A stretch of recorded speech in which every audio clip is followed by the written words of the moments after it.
السلام علیکم ورحمۃ اللہ۔ سب سے پہلی اور بڑی اپڈیٹ یہ ہے کہ ابھی حال ہی میں یکم محرم الحرام کو پاکستان کے کراچی میں کچھ دیوبندی مکتبہ فکر کے علماء کرام نے سیدنا عمر رضی اللہ تعالیٰ عنہ کی یوم شہادت کو بڑے زور و شور سے منایا اور باقاعدہ اس جلوس میں سیدنا حسین کی شہادت کو ڈائلیوٹ کرنے کے لیے سیدنا عمر کے نعرے لگائے گئے، جس کے بعد انجینئر محمد علی مرزا صاحب نے ان کو الزامی جواب دیتے ہوئے یہ فرمایا کہ اگر یکم محرم الحرام کو سیدنا عمر کی شہادت پر جلوس نکالنا جائز ہے تو پھر 10 محرم اور 12 ربیع الاول کا جلوس بھی جائز ہونا چاہیے۔ اور آواز آئے عمر عمر عمر عمر عمر عمر عمر عمر عمر عمر عمر عمر۔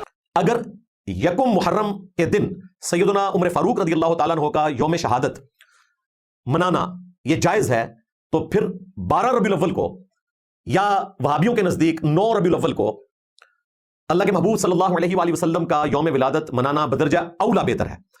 اس کی ریزن یہ ہے کہ سیدنا عمر فاروق رضی اللہ تعالیٰ عنہ یا کسی بھی صحابی کے ساتھ یا اہل البیت میں سے کسی کے ساتھ ہماری جو محبت ہے اس کا معیار اللہ کے محبوب صلی اللہ علیہ وآلہ وسلم کی نسبت ہے۔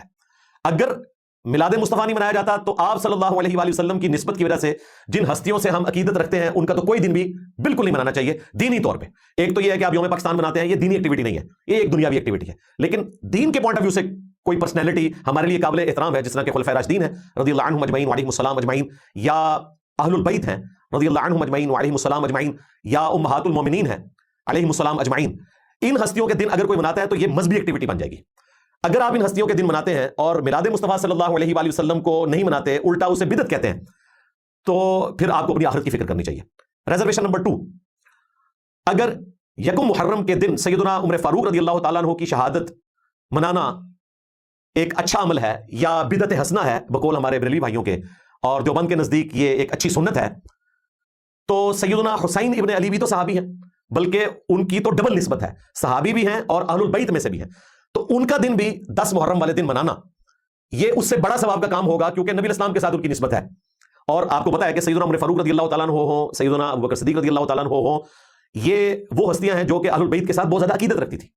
تو اس ریزرویشن کا جواب بھی علماء دیوبند نے خصوصاً اس تکفیری جماعت نے دینا ہے جنہوں نے یہ یکم محرم کی بدعت شروع کی ہے انورٹڈ کاماز میں، کیونکہ وہ دن منانے کو بدعت ہی سمجھتے تھے، اب انہوں نے بدعت حسنہ کے نام پہ اس کو خود منانا شروع کر دیا۔ نیکسٹ اپڈیٹ یہ ہے کہ ابھی حال ہی میں علامہ ہشام الہی ظہیر صاحب نے ماہ محرم الحرام کے پس منظر میں اداروں سے یہ مطالبہ کیا کہ اس مہینے میں جو بھی شخص چاہے وہ اہل سنت ہو یا پھر اہل تشیع اگر گستاخی کرتا ہے تو اس پر قانونی کارروائی ہونی چاہیے۔ علامہ ہشام الہی ظہیر صاحب کے اسی بیان کے بعد ابھی حال ہی میں انجینئر صاحب نے ان سے یہ مطالبہ کیا کہ علامہ صاحب کو چاہیے کہ اس ماہ مبارک میں اگر کوئی بھی شخص یہ کہتا ہے کہ کالا لباس جہنمیوں کا لباس ہے تو اس پر بھی 295C لگنی چاہیے، کیونکہ کالا لباس پہننا بھی نبی اسلام سے ثابت ہے۔ اور یہ عجیب بات ہے کہ امن قائم کرنا صرف اہل سنت کی ذمہ داری ہے، کہ ہمارے سر کے اوپر ہے بس یہ بات، اہل تشیع کی کوئی ذمہ داری نہیں۔ امن قائم کرنا دونوں کی ذمہ داری ہے، اگر اہل سنت کی ذمہ داری ہے تو آپ کی بھی ہے۔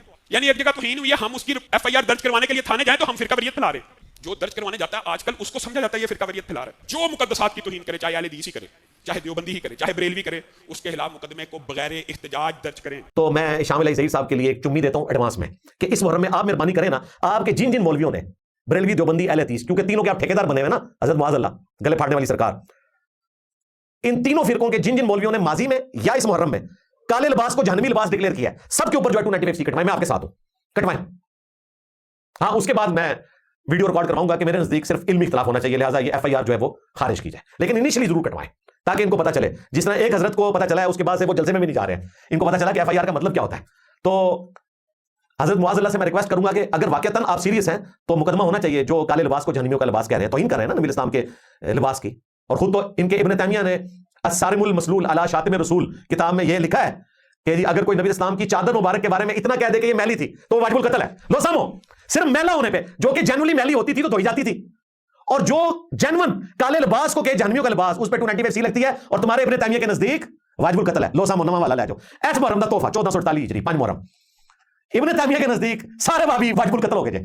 ہاں ظاہر ہے وہ تو کہتے ہیں جہنمیوں کا لباس ہے، اور بابی میں دیوبندی اور اہل حدیث دونوں شامل ہیں، اور آج کل تو بریلوی بھی تقریباً ادھے بابی ہو گئے ہیں، مامون بچاندے وہ بھی اس قسم کی باتیں کرتے ہیں۔ نیکسٹ اپڈیٹ یہ ہے کہ ابھی حال ہی میں ایک پوڈ کاسٹ کے دوران حافظ محمد زبیر صاحب نے یہ فرمایا کہ اسلام کا کوئی مکمل پولیٹیکل سسٹم نہیں ہے، جس کے بعد اسی پوڈ کاسٹ میں موجود خالد محمود عباسی صاحب نے یہ سمجھایا کہ کیوں اسلام نے ایک مکمل پولیٹیکل سسٹم یا پھر اکنامک سسٹم نہیں دیا۔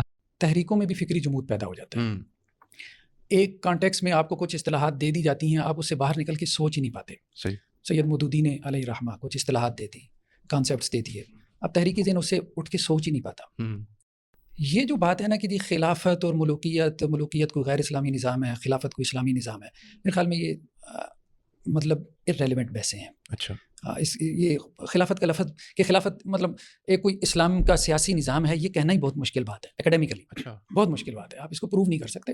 اچھا, آپ جب فرما رہے تھے کہ ایک نظام کی بات کر رہے تھے کہ ایسے کوئی سیٹ رائٹ وہ اس طرح سے نہیں سیٹ کیا گیا, وہ عوام پہ یعنی ان کے اوپر چھوڑا گیا, تو کچھ لبرل ہمارے ہاں ہیں, میں ان کا ایک آدھا کا نام بھی لے لیتا ہوں, وہ کہتے ہیں جی اسلام کا تو کوئی سیاسی نظام ہے ہی نہیں, اسلام کا تو کوئی معاشی نظام ہے ہی نہیں. تو وہ فرماتے ہیں کہ اسلام کا تو کوئی اکنامک سسٹم نہیں, آپ کسی اکنامک سسٹم کی بات کر رہے ہیں, کوئی نہیں ہے, ایسا کوئی چکر نہیں ہے, وہاں تو بارٹر سسٹم چلتا تھا, وہاں تو یہ تھا, یہ ایسے. تو آپ کی اس بات سے تو پھر یہ بات درست ثابت ہوتی ہے کہ اسلام نے نہ آپ کو کوئی سیاسی نظام دیا, نہ آپ کو کوئی معاشی نظام دیا, معاشرتی نظام کہہ لیں, اخلاقیات کا ایک ضرور ہے, لیکن تو پھر باقی نظام جو ہے اس کا مطلب نہیں ایگزسٹ کرتے تھے اسلام میں. ہم یوں کہیں گے کہ نبی صلی اللہ علیہ وسلم ماڈرن ایرا کے لیے رہنمائی لے کے آئے تھے, اور بہت قبل از وقت آئے تھے. ان کا دور اس رہنمائی کا متحمل ہی نہیں تھا جو وہ لے کے آئے تھے. اچھا اچھا. اور یہ آپ صلی اللہ علیہ وسلم کا معجزہ ہے کہ اس کے باوجود وہ نظام 30 سال چل گیا. اور یہ بالکل جیسے پانی سطح ہموار رکھتا ہے, موسیٰ علیہ السلام کے لیے پھٹ گیا اور پھر جڑ گیا, اسی طرح نبی صلی اللہ علیہ وسلم کے لیے یہ 30 سال کا وقت ایک بیچ میں خلا آیا جس میں وہ نظام چل گیا, اور پھر جو جس طرح چلی آ رہی تھی تاریخ اس طرح چلنا شروع ہو گئی. صحیح صحیح صحیح. یہ کوئی روک نہیں سکتا. میں آپ کو دوسری طرح اگر کہوں نا کہ حضرت عمر بھی اس وقت ہوتے جب حضرت معاویہ تھے نا, تو ان سے بھی نہ چلتا. حضرت عثمان رضی اللہ تعالیٰ عنہ نے 10 سال چلا لیا, آخری 3 سال نہیں چلا. ٹھیک ہے, اور وہ آخر دیکھیں کتنی اصولی بات انہوں نے کہ میں اپنی جان کی بچانے کے لیے کسی کلمہ گو کی جان نہیں لوں گا. یہی بات حضرت معاویہ کرتے چلتے ایسے ہی. ٹھیک ہے, تو یہ بعد والا نظام اسی طرح چلنا تھا جیسے انہوں نے چلایا. بالکل یہ وقت کی ڈیمانڈ تھی, اس کے بغیر نہیں چل سکتا. بالکل ایسے بالکل ایسے. کیوں؟ وہ لوگ بدل گئے تھے. اور لوگ کیوں بدل گئے تھے؟ ساری دنیا ہی ایسی تھی. یہ تو ایک معجزہ تھا جو ہو گیا, اور یہ میرے اور آپ کے لیے ماڈل کے طور پہ ہوا.